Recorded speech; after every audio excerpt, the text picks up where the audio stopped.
വിലക്കയറ്റം നിയന്ത്രിക്കാനുള്ള ഒരു നടപടി ഗവൺമെന്റ് ചെയ്തിട്ടില്ല.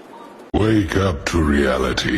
ഈ ഓണക്കാലം സപ്ലൈകോ തൂക്കി എന്ന് പറഞ്ഞാലും തെറ്റില്ല. വിലവർധന പിടിച്ചു നിർത്താൻ സപ്ലൈകോയുടെ ഇടപെടൽ സഹായിച്ചിട്ടുണ്ട്. റെക്കോർഡ് വിൽപ്പനയാണ് ഈ ഓണക്കാലത്ത് സപ്ലൈകോയുടെ വിൽപ്പന ഇതുവരെ 300 കോടി കടന്നിരിക്കുകയാണ്. ഓണക്കാലത്ത് സപ്ലൈകോ ഉഷാറാകുന്നു. കുതിച്ചുയർന്ന വെളിച്ചെണ്ണ വില നിയന്ത്രിക്കാനും സബ്സിഡി നിരക്കിൽ ഭക്ഷ്യോൽപ്പന്നങ്ങൾ വിതരണം ചെയ്യാനും സപ്ലൈകോയുടെ ഇടപെടൽ ഫലപ്രദമായി. വിൽപ്പനയിൽ റെക്കോർഡ് നേട്ടമാണ് സപ്ലൈകോ കൈവരിച്ചിരിക്കുന്നത്. ഇന്നലെ വരെയുള്ള കണക്കനുസരിച്ച് വിറ്റുവരവ് 319 കോടി രൂപയാണ്. Good evening Arun Solomon. സപ്ലൈകോയിൽ സാധനമില്ല എന്നുള്ള പല്ലവിയല്ല, സപ്ലൈകോ കുതിച്ച് കയറുന്നു എന്നുള്ള ഒരു സന്തോഷകരമായ വാർത്തയാണ് ഈ ഓണക്കാലത്ത് നമുക്ക് പങ്കുവയ്ക്കാനുള്ളത്, അല്ലേ?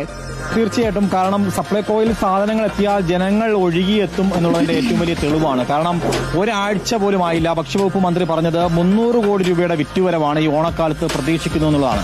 പക്ഷേ ഇന്നലെ വരെ സുജയ സൂചിപ്പിച്ചതുപോലെ 319 കോടി രൂപയുടെ വിറ്റുവരവ് ഇതിനോടകം സംഭവിച്ചിരിക്കുകയാണ്. എല്ലാ സാധനങ്ങളും എത്തിയതിനൊരു സന്തോഷമുണ്ട്. ഉണ്ട്.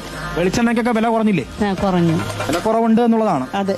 അപ്പൊ അതുകൊണ്ടാണോ സപ്ലൈകോയിൽ എത്തിയത്? എങ്ങനെയാണ് അറിഞ്ഞത്? എങ്ങനെയാണ് ഈ സപ്ലൈകോയിൽ സാധനം ഉണ്ടെന്ന് എങ്ങനെ അറിഞ്ഞേ? ഒരു ന്യൂസിലുണ്ടായിരുന്നു, പത്രത്തിലുണ്ടായിരുന്നു.